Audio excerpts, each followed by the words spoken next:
With Iran carrying out a retaliatory strike against the U.S. Monday, the White House is defending its decision to target Iran's nuclear sites. Trump administration officials have said this weekend's attack was a limited, targeted operation to disrupt Iran's nuclear program. But some lawmakers and experts are questioning the legality of the move and whether the president had the authority to do this without congressional approval. Joining me now is CBS News legal contributor and Loyola Law School professor Jessica Levinson. Jessica, it's great to see you. How does the White House's reasoning for this attack line up with what we know a president needs to launch something like this? Well, I think in some ways, in many ways, it does, in the sense that this is an area where Congress has ceded much of its authority to the president. We all know from high school civics that the Constitution gives Congress the power to declare war, but the Constitution also gives the president the power to be the commander in chief of the military. And so there's this envisioning of power sharing between the two elected branches. Now, typically speaking, if you have the president go into a situation where it looks like war in, quote, the constitutional sense, which we don't have a good definition of, then you do want Congress to declare war or at the very least provide some sort of authorization for the use of military force.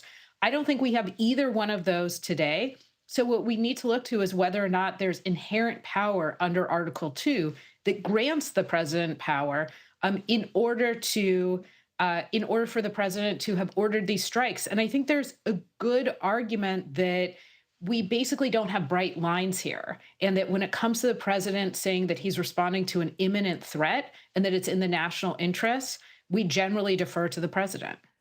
Jessica, today House Minority Leader Hakeem Jeffries addressed the president's decision to launch an attack on Iran. Here's what he had to say.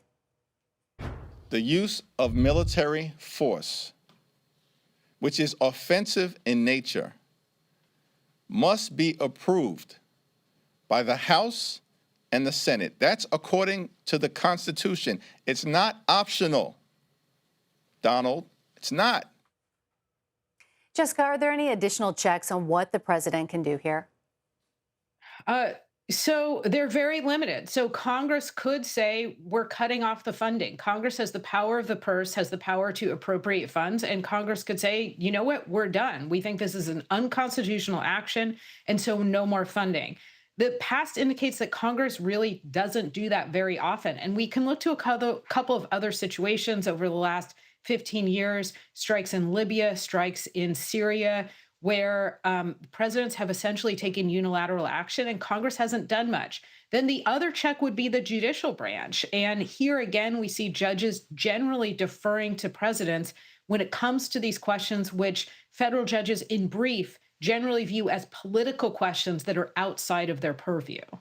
And the president has hinted that the U.S. could carry out additional strikes on Iran. Would there need to be any new justification there?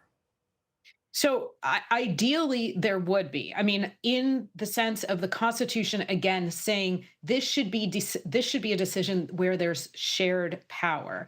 But what we also know, and I just want to reiterate, this is a situation where Congress for decades has essentially given over its power to the president. So would there need to be more action? What you would want is Congress saying, we're going to authorize the use of military force. But if you don't have that, is there precedent for presidents taking unilateral action as long as it doesn't jump some undefined line to being a war? Yes, that precedent, does exist for the president.